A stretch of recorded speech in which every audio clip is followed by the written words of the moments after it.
Quem é você? Bom, meu nome é José Plínio. Eu acho que eu sou um garoto sonhador. Nasceu em 16 de setembro de 50, estou com 58 anos, na cidade de Itararé, em São Paulo. Mas vim para Curitiba e me considero um curitibano. Cheguei aqui em 61, no momento em que Ney Braga tomava posse no governo do estado, em janeiro de 61. Ainda deu para ouvir o primeiro discurso dele como governador, o discurso de posse.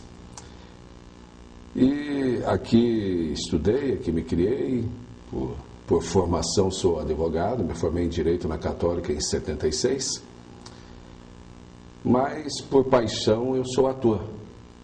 Comecei em 1967, embora a minha paixão seja o teatro, mas eu comecei na televisão em 67, fazendo uma ponta, 5 capítulos, na novela Vida Roubada, dirigida pelo grande Roberto Minghini, um dos precursores da televisão paranaense e uma figura muito importante no teatro do Paraná, porque ele fez teatro não só na capital, um grande sucesso, mas fez teatro também em todo o estado do Paraná, numa época em que não se tinha apoio, se tinha a coragem, o talento dele e de toda a sua equipe. Então, a primeira participação como ator foi na novela Vida Roubada, a videotape, uma das primeiras feitas em videotape aqui no Paraná. E a primeira peça foi no ano seguinte, em 1968. Foi a primeira peça que Nelson Rodrigues escreveu. Descobri isso depois de muitos anos. Foi a minha primeira peça como ator, A Mulher Sem Pecado. Tanto em Vida Roubada como na Mulher Sem Pecado, eu tive a honra de trabalhar com um elenco maravilhoso, com quem eu aprendi muito e que eu admirava do lado de cá assistindo, que era o José Basso, a Odeláia Rodrigues, a Lourdes Bergman, dirigidos pelo Cordeiro Júnior. E também tinha Dalva Albani no elenco, nessa A Mulher Sem Pecado, e o Cícero Gomes, que era o ator e produtor do espetáculo. E Cordeiro Júnior era o diretor, que era um grande diretor de rádio e teatro, que estava dirigindo ali, e me lembro que na ocasião, nos ensaios, ele me observou e tal, e me disse coisas assim bastante estimulantes, achando que eu teria futuro como ator, dizendo que eu teria futuro como ator. Eu acreditei naquilo e estou até hoje tentando ser ator e gosto muito do que faço, é a paixão da minha vida, é o teatro, e em termos profissionais, é claro, e gostaria de continuar fazendo teatro até o último dia da minha vida, se possível até morrer em cena como Cacilda Becker. Você falou uma coisa interessante aí da Dalva Albani e do Cícero. Eles tinham na época, você se lembra, eles tinham uma sociedade. Lembro. Onde eles cobravam por mês dos associados. Lembro muito bem. Obrigado a fazer um espetáculo por mês, não lembro? Eu, além de ator da peça, eu era cobrador deles, dessa sociedade. Eu ia cobrar as mensalidades, porque eles criaram um negócio sensacional que se chamava ESDAT, Sociedade de Difusão da Arte Teatral. Como eles não tinham apoio nenhum de governo, como acontece de tempos em tempos aqui a gente não ter apoio, como na atualidade a gente não tem, é desprezado totalmente, mas eles criaram isso e as pessoas se associavam e eles tinham o compromisso de, a cada bimestre, oferecer um espetáculo. Era um compromisso enorme que eles tinham. Imagina, a cada 2 meses montar um espetáculo para o associado.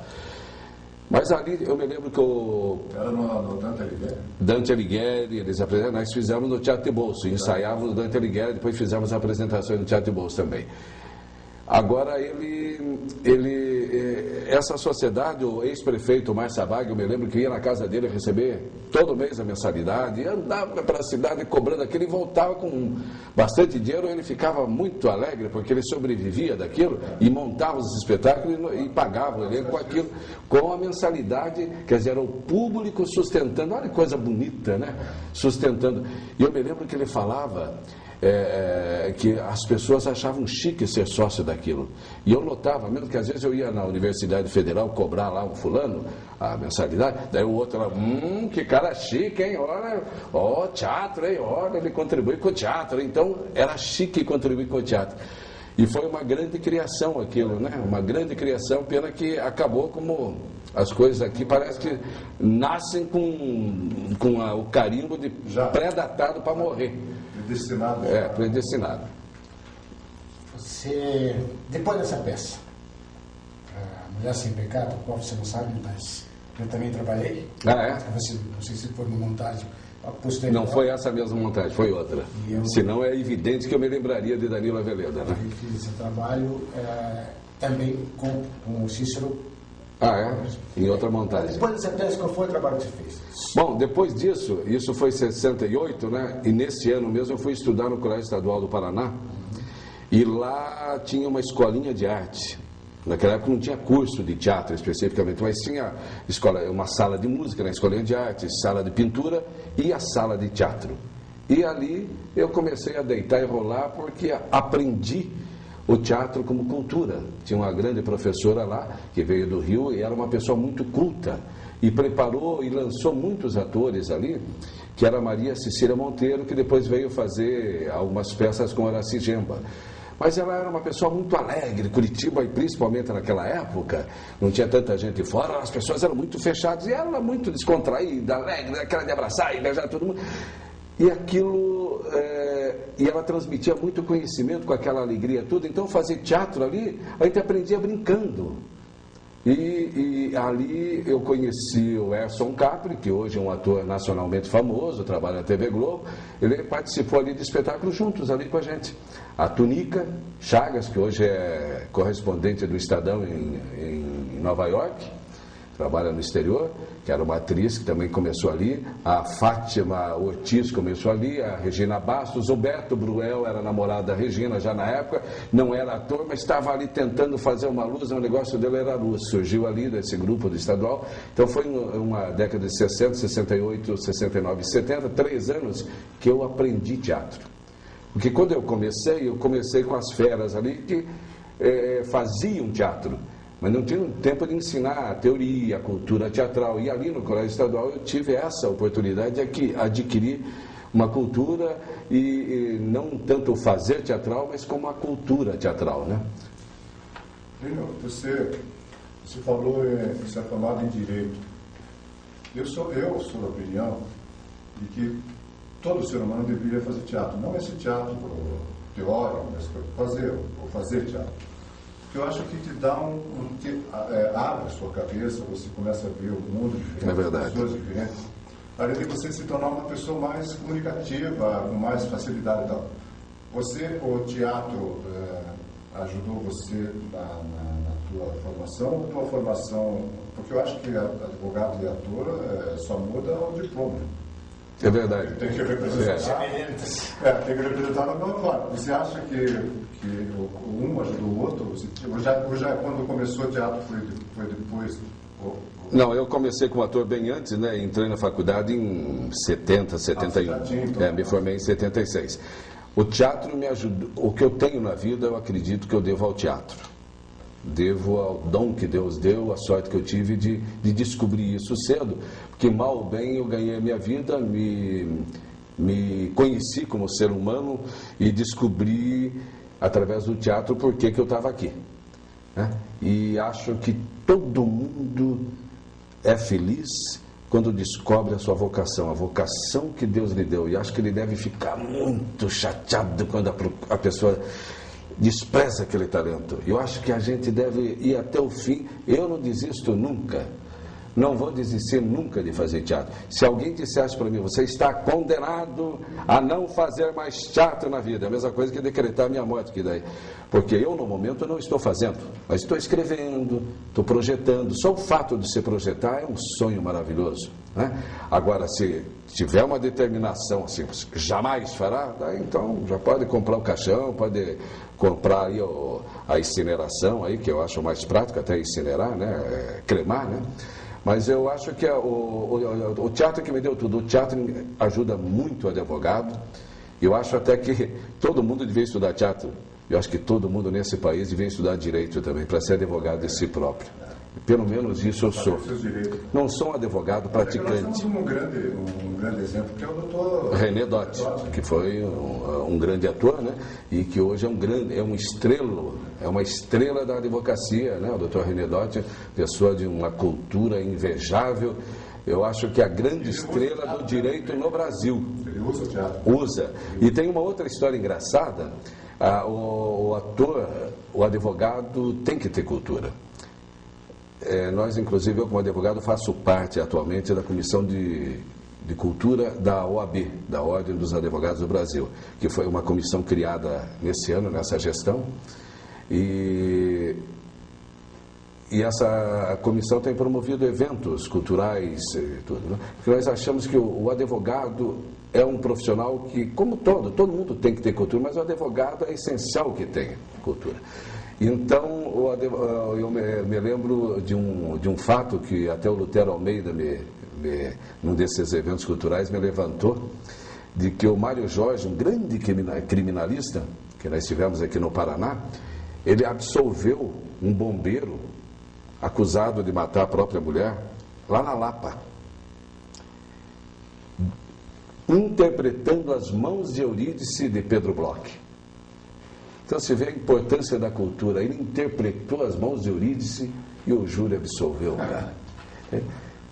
E Otelo, né, que é o caso do ciúme típico, que o Danilo fez o espetáculo, né? Quando o Paulo Otran veio na década de 60 aqui, o René Dotti participou, Vieira Neto, outro grande advogado, eles fizeram o julgamento de Otelo ali na reitoria. Todos os advogados, as faculdades, todos foram lá e fizeram o julgamento de Otelo. Então tinha como advogado de defesa René Dotti, tinha o promotor era o Vieira Neto, alguma coisa assim. Então só tinha fera do direito e estávamos ali como ator. E o Paulo Otran no papel do Otelo no banco dos réus. Então foi uma coisa que a minha irmã, que é advogada, assistiu, eu não vi. Mas gostaria de repetir isso e talvez repita, porque agora em 2009 o Danilo Aveleda está projetando montar, talvez o ano que vem, e nós pensamos em fazer, inclusive com o apoio da OAB, o julgamento de Otelo. Então, eu acho que as coisas, o teatro, a advocacia, está muito ligada, realmente. A cultura geral é importante em todas as profissões, né? Plínio, você viajou, inclusive, para o exterior, com a peça Alzira Power. Essa iniciativa, como é que surgiu essa iniciativa de fazer esses países que você fez? Parece que foi Espanha, Portugal, França, se não me engano, né? Surgiu o seguinte, em 1978, a Lota Moncada, eu tinha companhia com ela, e eu resolvemos montar A Margem da Vida do Tennessee Williams. Essa peça tinha sido montada pelo Glauco Sabrito na década de 50, com Joel de Oliveira no elenco, Aristeu Berger. E depois ninguém mais fez. Paulo Otran começou, o começo da carreira dele foi fazendo o Tom, personagem que eu vinha fazer na peça.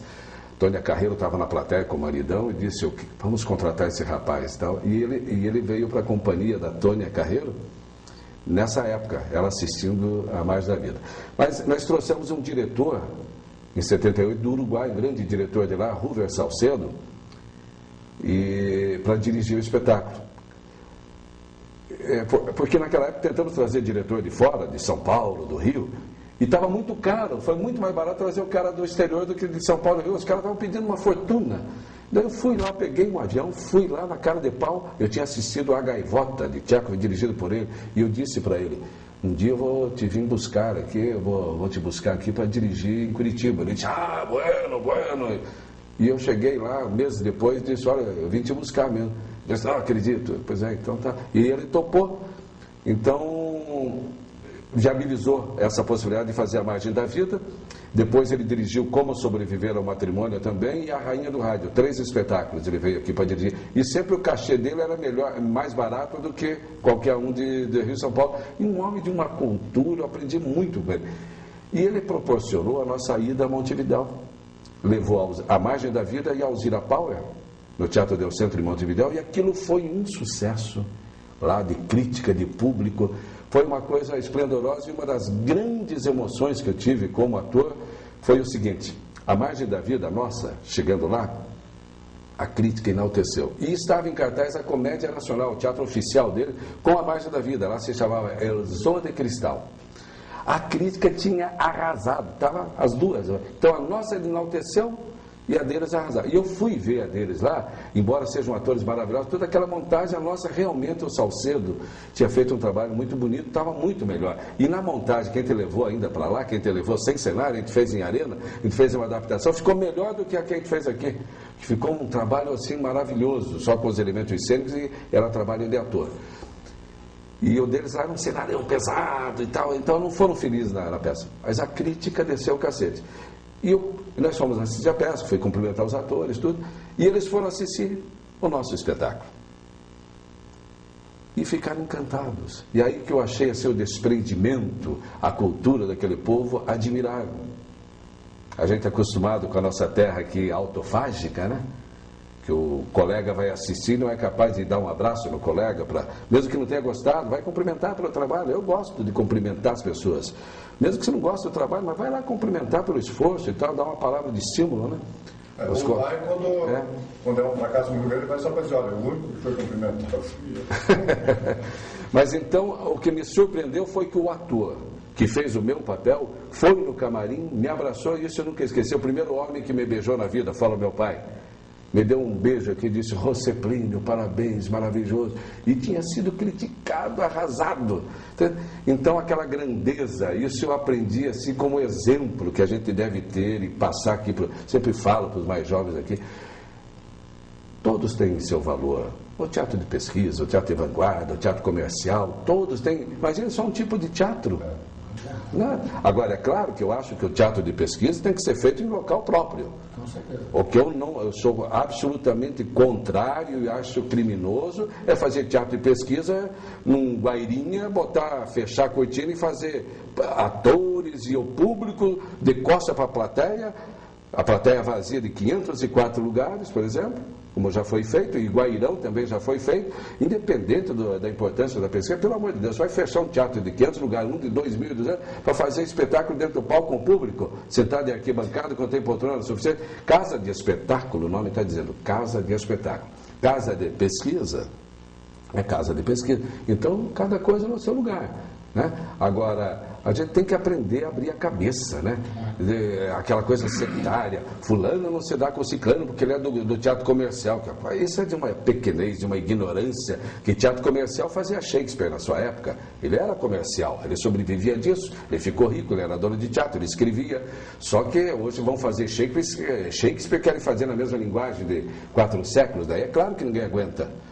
Né? Como é que ele tinha público naquela época? Porque era a linguagem do povo, ele contava histórias que o povo absorvia, né?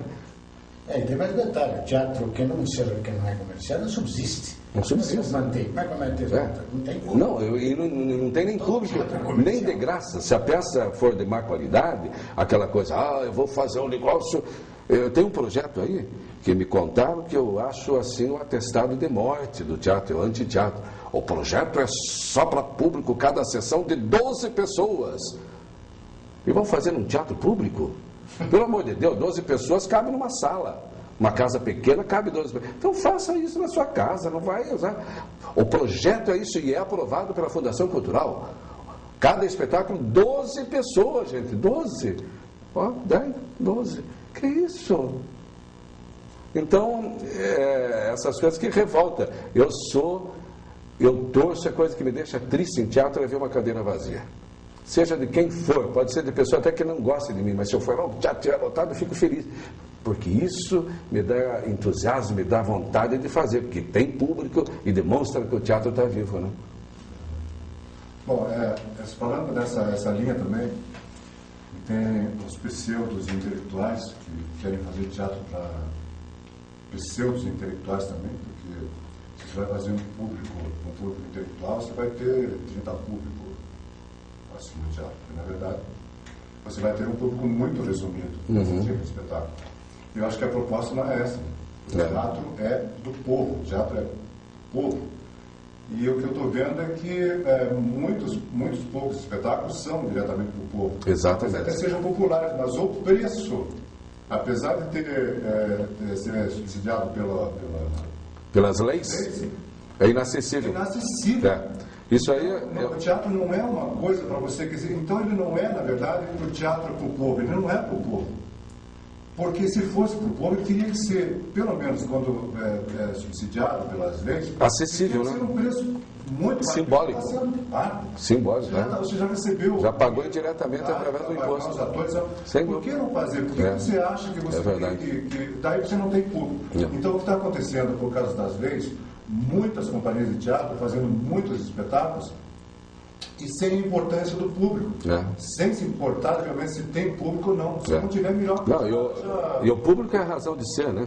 É claro, porque para que você vai fazer o teatro? Eu gostaria de entrar nesse assunto, mas só para complementar a pergunta anterior do Danilo a respeito das viagens. Então esse diretor nos proporcionou viajar. Fomos para o Uruguai, foi um sucesso. As críticas ali foram maravilhosas, tenho escrito, eu até nem vou falar aqui porque parece que eu estou delirando, mas tem escritas em espanhol e tal.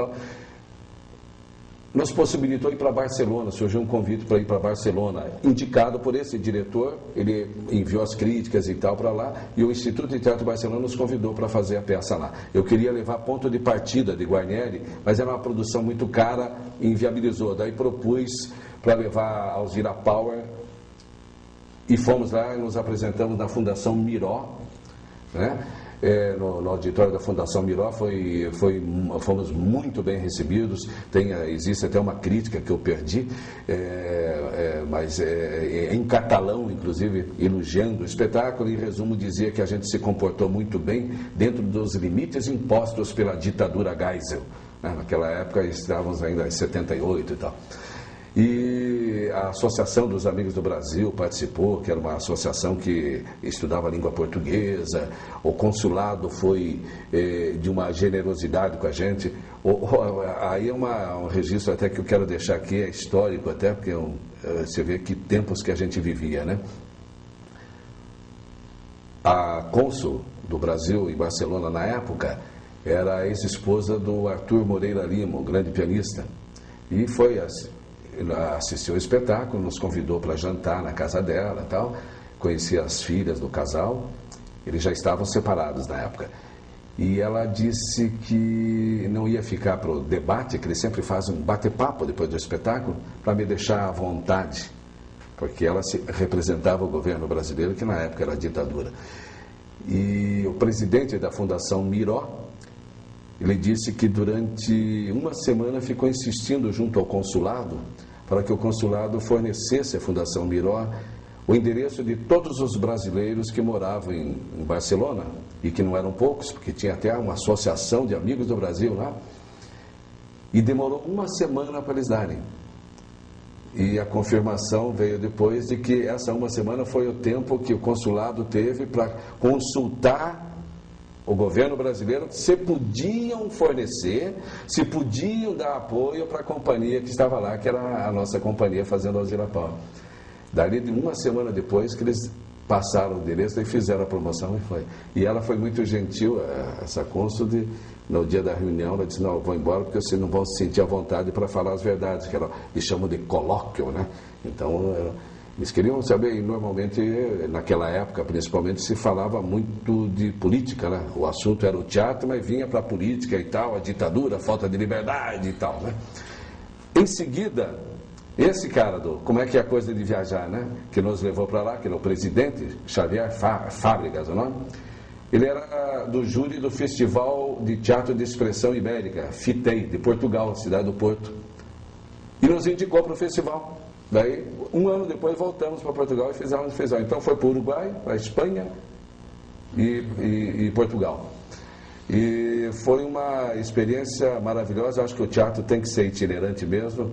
O José Basso falava no depoimento dele de viajar. Eu acho que a gente tem mais que fazer numa cidade e viajar. Essa é a essência do teatro, né? Ele é itinerante intrinsecamente. Mas voltando ao assunto das leis de incentivo, agora está sendo reformulada a lei federal, a lei Rouanet. Eu acho que é criminoso para o povo brasileiro o que é feito atualmente. Eu não posso aceitar que o Circo Soleil venha aqui e pegue, por exemplo, 10 milhões, outros me falaram que na outra temporada 40 milhões, nada contra eles, mas é um grupo estrangeiro e o patrocinador, que é o Bradesco, se beneficie da Lei Rouanet e ainda venda daí os ingressos financiados a R$400 por cartão de crédito. Eles são bonzinhos e financiam em 6 meses. Isso é um crime contra a cultura. Quando aconteceu isso aqui em Curitiba, eu pedi até para a imprensa me chamar para o rádio, que eu queria convocar. Eu falei até para um jornalista de rádio, da Rádio Band News, o Vladimir Nascimento: se você me chamar, eu quero convocar o público para invadir o Circo Soleil para assistir de graça, porque nós já pagamos esse espetáculo. Isso foi em 2008, né?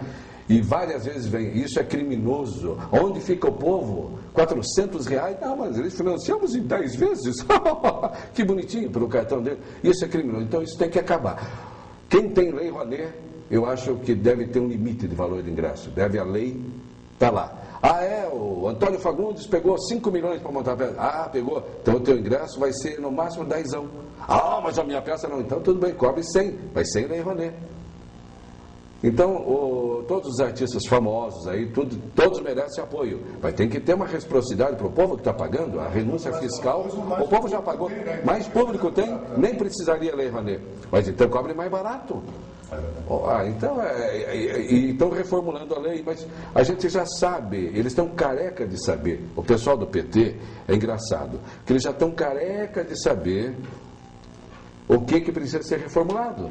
Mas agora estão há um ano fazendo reuniões e viajando pelo Brasil inteiro para reunir a classe para discutir a lei. Não tem que discutir, tem que modificar. Os defeitos todo mundo sabe, é evidente.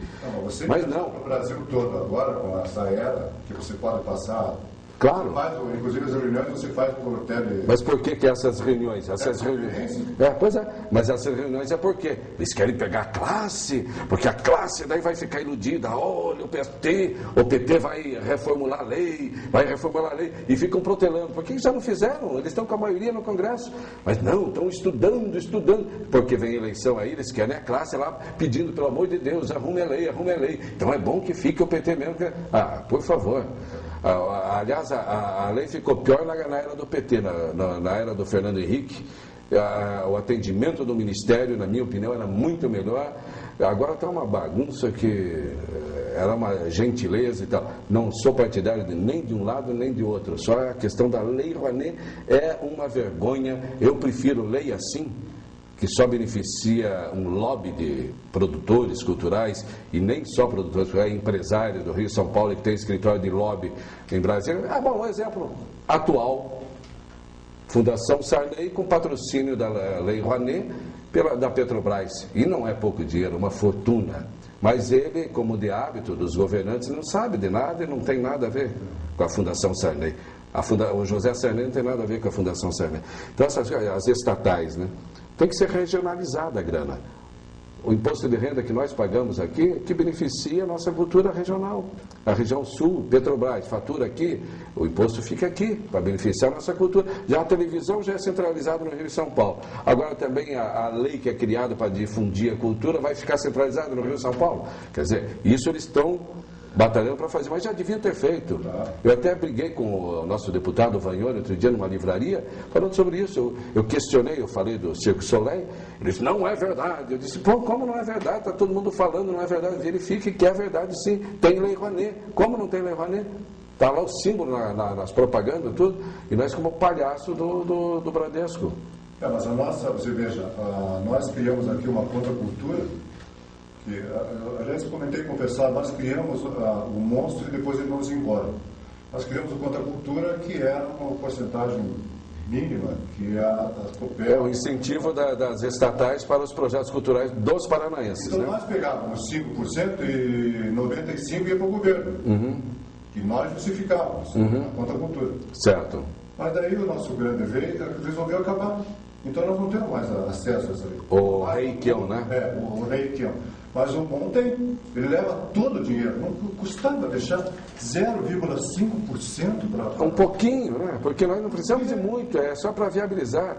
E outro detalhe importante, nessa gestão do Requião, o que acontece? O Teatro Guaíra, historicamente, eu digo isso porque uma fase muito importante da minha vida teatral foi no Guairinha. Eu montava uma peça todo ano no Guairinha, no início do ano, e depois viajava o resto do ano. Meu esquema era montar em março, abril e viajar.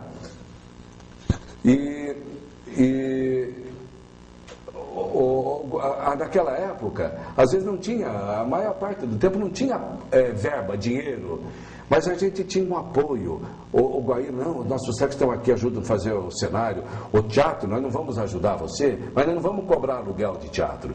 Agora, vá hoje um produtor, não precisa ser eu ou você, é para qualquer um. O preço é caríssimo, é inviável. Então, o Teatro Guaíra, eles preferem deixar fechado e eventualmente cedem para velório de algum ator.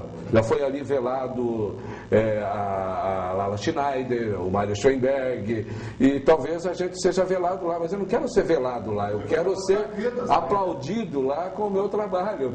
Não quero que vão chorar por mim, quero que vão rir com as minhas peças. Então, no governo do Requião, ele transformou o Teatro Guaíra, que era um templo da cultura paranaense, num mausoléu. Talvez futuramente seja enterrado ali mesmo, os artistas do Paraná, né? Os caixotinhos ali no Guairão cabem bastante. Então é importante a gente registrar que nós estamos falando de história, não é nada nem pessoal com o Requião, que nem eu conheço, mas confesso que não gostaria de ter o desprazer de conhecê-lo pelo que ele tem feito pela cultura, ou melhor, pelo que ele tem deixado de fazer pela cultura e pelo que ele tem feito contra a mesma cultura no Paraná.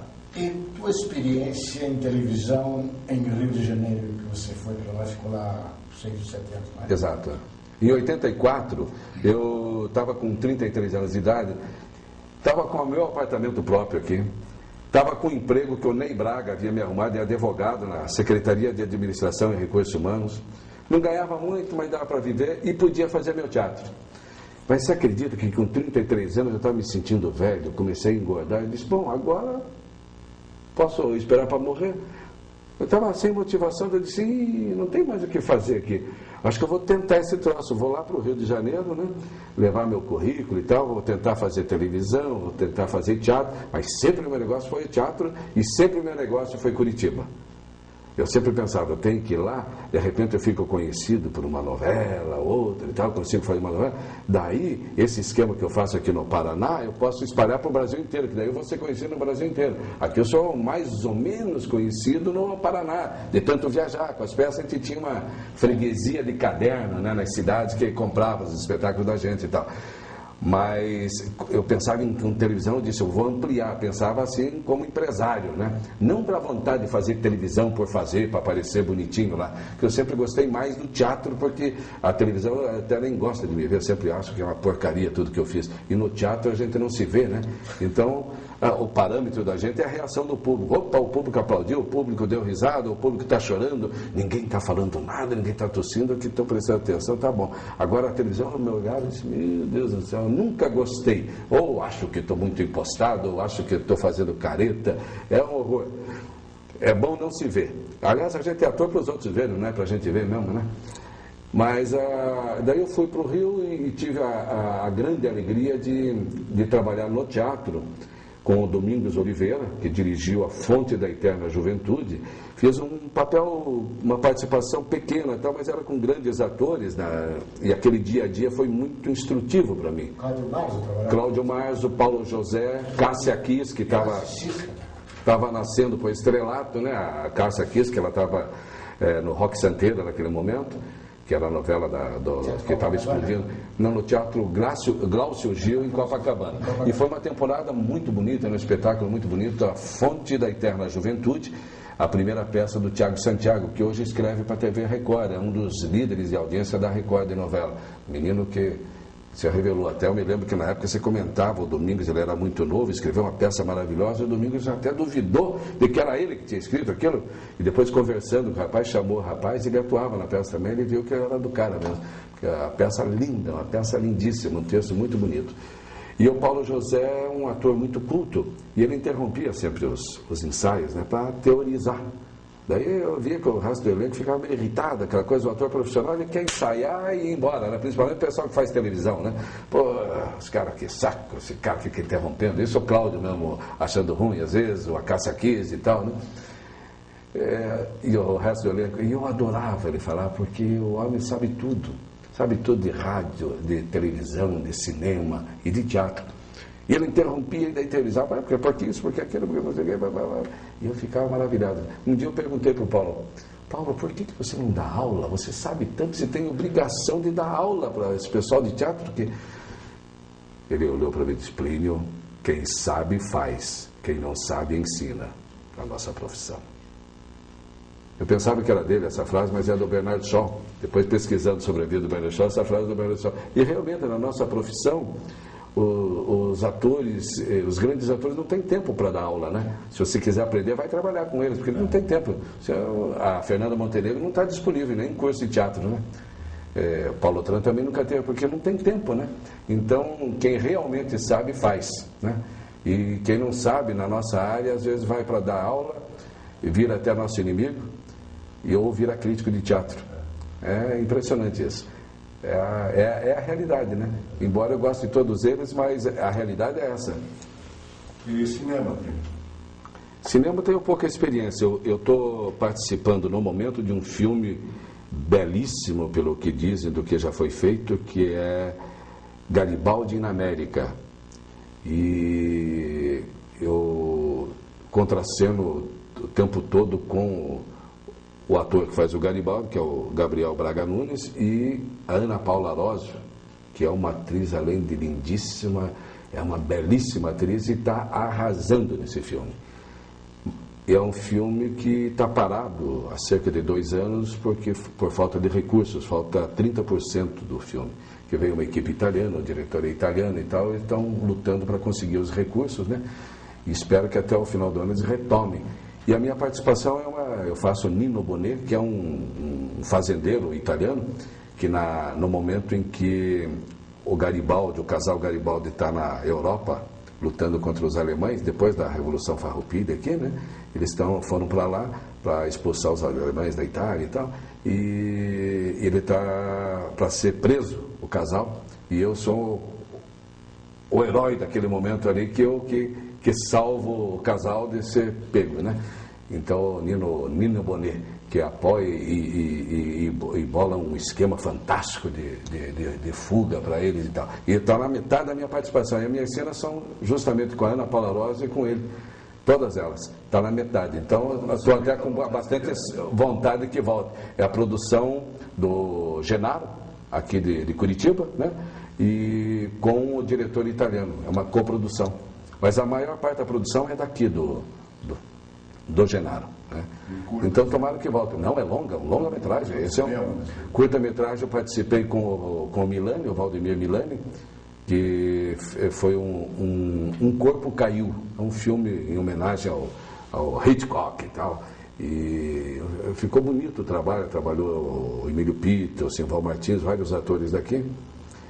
Esse é um curto. Eu fiz um curto também para o Positivo, Surpresa. Eu acho que a minha experiência de cinema são esses 3 só. Não me lembro de outra coisa. Participei também de Noites Tropicais, uma produção nacional que foi rodada aqui em Antonina, tal, que eu fazia o Adolfo Lutz, o cientista, né? Na época da febre amarela. Então, sobre o nosso cinema atual. O cinema aqui do Paraná? Eu acho que o nosso cinema aqui está começando bem, em termos assim profissionais, né? Porque pelo fato de ter continuidade, né? Na área de teatro, esse governo do Estado, para se fazer justiça, ele nos desprezou, mas parece que a área de cinema, os produtores de cinema, os diretores, foram mais competentes do que nós, atores e produtores, e conseguiram o apoio do rei do momento, do Requião, e ele está incentivando e apoiando o cinema. Eu não sei por quê, porque eu não conheço esse homem, não tive a oportunidade de conhecer, é uma pessoa que você até tem medo de conhecer, né, pela que a gente vê por aí, e ele nunca se aproximou da gente, não deu chance nenhuma. Mas às vezes eu fico pensando que talvez a incompetência e a culpa seja nossa, dele ter fechado as portas. Por que o cinema ele está incentivando? E no passado esse sujeito começou até fazendo teatro de estudante por aí. Eu soube que ele foi amigo do Paulo Tran naquela época, e do Valmor Marcelino, do Rio Apa e tal. Teatro de estudante, ele teve nesse momento e de repente ele criou uma antipatia com a coisa, e segundo declarações aí que a gente ouve ele falar em bares e restaurantes aí, a opinião que ele tem da gente é muito ruim, né? Mas ele nunca chamou a gente para conversar, né? Ele continua declamando. Reclamando? Declamando. Ah, declamando, é. Você já viu ele declamar? Ele sempre declama. Sempre declama. Televisão. Nunca vi ele declamar, mas eu acho que ele é um bom ator. É um bom ator. Ele tem tudo para ser um bom ator, o Riquel, tem. Ele convence. Talvez, quem sabe, eu acho que isso aí deve ser também muito ao pessoal do cinema, que é o pessoal que vai em cima mesmo. Eles foram mais competentes. Talvez a Rita Lanage também tenha colaborado com isso. Tem inclusive uma escola de cinema aqui, né? Tem uma escola de cinema que é dirigida pela Rita Lanage. Eu sei. Agora, eu acho que talvez as pessoas do início do primeiro governo dele, do primeiro desses últimos dois agora, né? Eu acho que talvez as pessoas, ele não deu acesso a gente ficou muito ligado esperançoso com a lei de fomento que ele prometeu e não assinou a lei de fomento ao teatro, foi aprovado pela Assembleia, o líder do governo era o Vagnoni, e até o Vagnoni foi assistir uma peça minha, na época que tinha sido aprovada na Assembleia, estava lá para o Requião assinar, e ele assistiu eu, você e ela, em 2005, e disse, a lei vai sair. Eu disse, Vagnoni, eu acho que não vai. E afirmei para ele que não vai. Eu tive a intuição de que não ia assinar mesmo. Ele disse, mas como? Daí tem que matar o Requião. Claro, isso não é literal que o deputado falou, né? Estou fazendo uma inconfidência. Eu disse, então se prepare. Mas ele não matou e o homem não assinou. E está lá para ser regulamentada a lei. Então, agora, por que aconteceu isso, será? Será que foi a secretária de Cultura que nomeou para atrapalhar? Porque eu acho que o governante, quando quer realizar num setor, eu quero apoiar a agricultura, eu vou pôr um baita de um especialista na área agrícola. Se eu quero apoiar a cultura, eu vou pôr um baita de... René Dott foi secretário de Cultura, e sabe como? Eu soube. Ele votou contra o governador eleito. E conheceu esse governador num jantar, esse governador conheceu o René Dott num jantar, que é o Álvaro Dias, e ficou admirado com a cultura, doutor René. Você vai ser meu secretário de Cultura. Eu não posso. Eu votei no Jaime Lerner, não posso ser, eu não votei em você. Ele disse, não importa, eu estou lhe convidando para ser meu secretário de Cultura. E foi um grande secretário de Cultura, um homem de cultura, um homem que foi ator. Então, ele tinha a intenção de fazer um bom trabalho e realmente fez. Agora, o Requião, como ele não tinha isso como prioridade, ele botou uma pessoa muito simpática atualmente, lá nas duas gestões, muito atenciosa, muito educada, uma senhora já com idade, mas que, segundo diz, não consegue nem falar com ele. Quer dizer, então, é uma pessoa só para cumprir, ocupar um espaço lá, né? É lamentável. Infelizmente é. E esse espaço é um espaço que eu já, nas revoltas de reuniões de classe, gente, nós tínhamos que acabar com a Secretaria da Cultura. É uma coisa... muito louca, custo. Né? Uma coisa louca, né? Pois é, mas é muito custo. Eu acho que acabar a Secretaria da Cultura e daí faz uma salinha do lado, no palácio, lá do Requião, só para a pessoa dizer assim, não tem. Não tem. Pode dizer, mas é verdade. É uma estrutura enorme. Então, que deixar os funcionários cuidando dos museus, né? Sim, E por que toda aquela gente ali? Por quê? Vamos botar em outros lugares que trabalhem, né, que produzam. Porque eles mesmos ficam infelizes, eles são pessoas boas, bons profissionais que estão ali sem atividade. Porque não tem atividade. É como o Teatro Guaíra. Aquilo ali é uma tristeza. Eu, em 2009, eu que comecei em 67, que trabalhei durante muitos anos no Guairinha, e no Guairão, participei da peça que inaugurou o Guairão, em 74, hoje entrar ali para mim, olha, é muito sacrifício, que me dá uma tristeza imensa, porque as pessoas estão muito tristes, todas parece que estão esperando para morrer, porque caíram na depressão, porque não tem atividade, não tem produção. Aquilo ali é um centro cultural, não é nem uma casa de espetáculo só, é um centro cultural que tem casa de espetáculo, né? E que deveria produzir, está produzindo e que tem tudo para produzir. né? Mas o pessoal está enferrujando, está abandonado, eles também estão sofrendo com isso. As pessoas, a diretoria também é muito simpática, mas não tem poder nenhum. Mas a simpatia também não monta espetáculo. Não monta. Não monta a sobrevivência dos atores. Eu acho assim também. Em nome da cultura, eu sei que a gente sustenta muita coisa aqui no Paraná. Em nome da cultura. E quem produz cultura não tem apoio nenhum. Então, em nosso nome tem verba, dotação orçamentária para a cultura, mas não vem para os produtores culturais. Tá? Agora, acho que não deve vir de moleza, como a Lei Rouanet, com essas coisas que a pessoa cobra do povo depois. Se tem subvenção oficial, o preço tem que ser simbólico, quando não de graça. Tem gente que fala, não, sou contra de graça, porque vicia. Pô, se o povo já está pagando, é dinheiro público, não é de graça. Esse dinheiro veio de imposto, ele que pagou indiretamente. Nada é de graça para o povo brasileiro, nada é de graça, nada. Agora, Plínio, eu acho assim, eu já fui superintendente do Guaíra e entrei no Guaíra, que eu era líder de classe, então eu entrei no Guaíra e pensei comigo mesmo, eu tenho que provar para mim, para a minha classe, que governo e classe podem trabalhar junto. Você não tem que separar. Claro. E realmente eu consegui provar. A gente conseguiu trabalhar, eu fiz tudo que o governo queria, fiz tudo, praticamente tudo que a classe queria. Uma boa, em pouco tempo, eu tive 1 ano e 7 meses só lá, eu fiz um mandato no tampão. Não foi 4 anos. Então, daí eu penso assim, mas se eu não conseguisse fazer, eu pegaria a chave, fechava e jogava fora. Como aconteceu com o Enéas. Claro, isso é questão de dignidade, né? Tentou, não conseguiu, pegou e disse, até logo estou indo embora. Mas tanto um como o outro... As pessoas não fazem, né? É que tanto um como o outro são atores, são artistas, por paixão, por vocação, e não empregado público, né? Você não seria serviçal de um governador que não atende nem teu telefonema. Que é isso? Né? Um governador que demite secretário via televisão. Que é isso. Então não tem respeito nem ao ser humano, né? Respeito humano para o seu colaborador. E a conivência dessas pessoas que estão no cargo é uma coisa impressionante, né? Será que elas não têm competência para ter um outro trabalho, um outro emprego? Será que são dependentes daquilo ali, que eles não podem dizer, olha, de logo, fecho? É triste, né? É triste, porque... O poder é o poder, né? A pessoa gosta de ter o seu motorista particular, está viajando como secretária de cultura para qualquer lugar, até para o exterior, representando o Estado, ou secretária, discursar. Tá? Então é bonito, tem gente que gosta, e daí fica naquela coisa de dar uma migalhazinha de vez em quando, com o editalzinho aí para o cara viajar. Esse edital aí que tem aí, que lançaram aí, não dá nem, é inaceitável, porque se o caboclo for viajar um espetáculo sério ali, o dinheiro ali, ele é capaz de passar fome na excursão. Que é isso? Só de pedágio, quanto que ele não vai pagar para levar um espetáculo?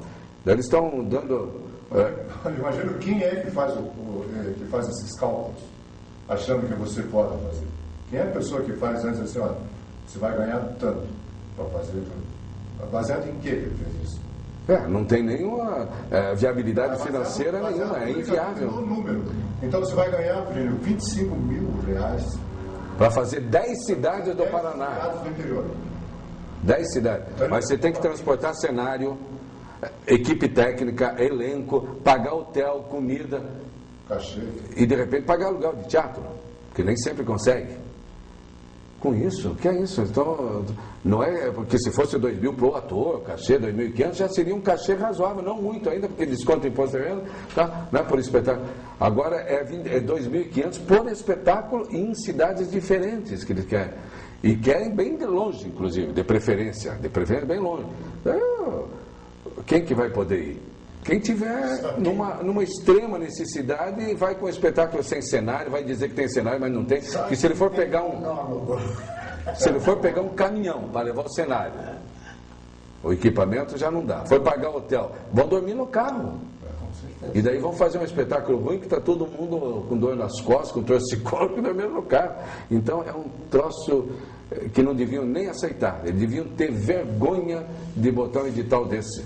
Deviam ter vergonha. Eu sei que tem muitos artistas, os chamados itinerantes, são as companhias que só viajam e tal, e que viajam com dificuldade, tudo, que é um auxílio. Mas tem isso como auxílio. Esse não é.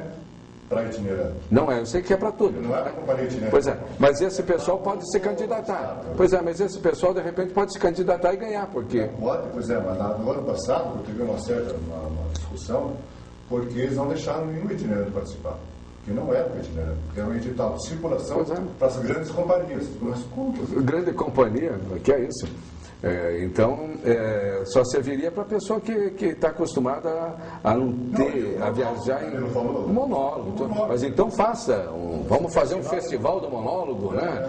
Tal, a coisa compatível. Quero sugerir isso. Um festival de monólogo. Já que não tem dinheiro, já que é só isso, então...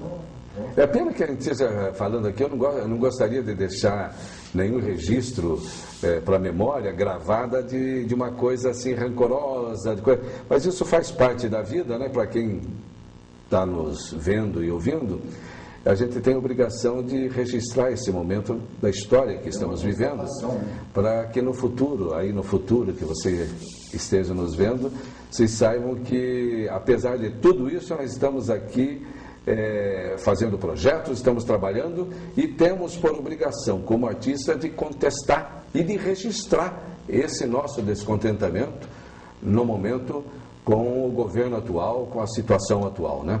É corrupção de tudo que é lado, é falta de apoio à cultura, partidos políticos, campanhas políticas milionárias. Eu, particularmente, acho e defendo que tem que ter uma reforma tributária seríssima nesse país, para simplificar a vida das pessoas. E reforma eleitoral, porque do jeito que está, isso não é democracia. Porque eu quero ter, como cidadão, sem dinheiro, pobre, o mesmo cacife, a mesma possibilidade que um milionário tenha para ser candidato. Quero ter a chance de, num estúdio de televisão ao vivo, sem custo nenhum, já é um custo enorme para as redes de televisão que cedem o espaço, falar ao vivo e debater uma ideia. Daí o povo escolhe. Eu queria que fosse assim. Eu sonho que um dia o país, com todo esse meio de comunicação, que virou uma grande teia, e com internet, que seja proibido totalmente gasto de campanha. Não tem nada, parece uma utopia. Mas se a gente não sonhar, a gente não vai chegar a lugar nenhum. E que a propaganda seja só a mídia, essa mídia que é dada em horário eleitoral, ao vivo, sem cenário, sem marqueteiro, nada. Debates. E acabou que não poder nem imprimir um santinho, porque senão o milionário imprime trilhões de santinhos. Olha, anota aí meu número é 3434, vote em mim e tal. E o caboclo anota ali o candidato. Porque daí o José Basso terá a mesma condição de concorrer à prefeitura que, digamos, um José Richa, ou José Richa Filho, ou Beto Richa, que tem todo um esquema. Porque vão discutir ideias, o que vai ter em questão é ideias, e não esquemas, aviões e carros e tal. Eu citei o nome do político, nada contra, pelo contrário, tenho bastante simpatia. Mas, então, eu gostaria que houvesse igualdade, aí sim seria democracia. E é viável fazer isso. Por que não se faz experiência numa eleição? Propaganda só ao vivo na rádio e TV. Eu me candidataria. E voto distrital também. O voto distrital. Aí a gente ia conseguir arrumar muita coisa, inclusive a questão cultural. Porque daí a gente ia ter voz ativa. Porque o candidato sairia do seu bairro, da sua cidade. Então, é fácil se bater na porta do teu vereador, porque ele é teu vizinho, cobrar. Agora, se faz que o vereador é da cidade, você nem sabe onde o cara mora. O cara faz campanha no bairro Alto e mora lá no Batel. Então, o cara nunca encontra. Então, essa proximidade, através do voto distrital para a cobrança e a reforma tributária, para que a gente possa trabalhar, produzir. Nós, artistas, atualmente, estamos sendo sacrificados. A nossa alíquota numa nota fiscal, como presente do governo Lula, em dezembro de 2008, ele aumentou para 17%. Nós pagamos, a cultura paga o mesmo preço que paga uma empresa multinacional. Se você paga 17% em uma nota, mais 10% de direitos autorais, mais 30% do aluguel de teatro, mais os atores, então inviabilizou. Muita gente parou, inclusive a minha companhia parou, porque é inviável você tirar uma nota, vender espetáculo. Eu parei. E isso foi o presente de Natal em 2008. a lei complementar aí que mudou, botou lá para cima. Começamos o movimento no Pará, está no Brasil inteiro, e como sempre o PT prometeu, para o ano que vem vamos estudar. Aí as pessoas estão falando, até o ano que vem já morri de fome. Não é retroativo também, né? Não, para o ano que vem. Mas apesar de tudo isso, Apesar de você, tem uma música. Apesar de você, do Chico Buarque. Apesar disso, eu tenho uma paixão pelo teatro, vou continuar fazendo teatro e acho que nós, artistas, e nós, cidadãos, temos a obrigação, como artistas, de cumprir a missão que Deus deu. E como cidadão, de lutar cada vez mais para a melhoria de condição de vida. E eu acho que através da arte, através do teatro, a gente pode revolucionar o espírito das pessoas. E a solução está por aí.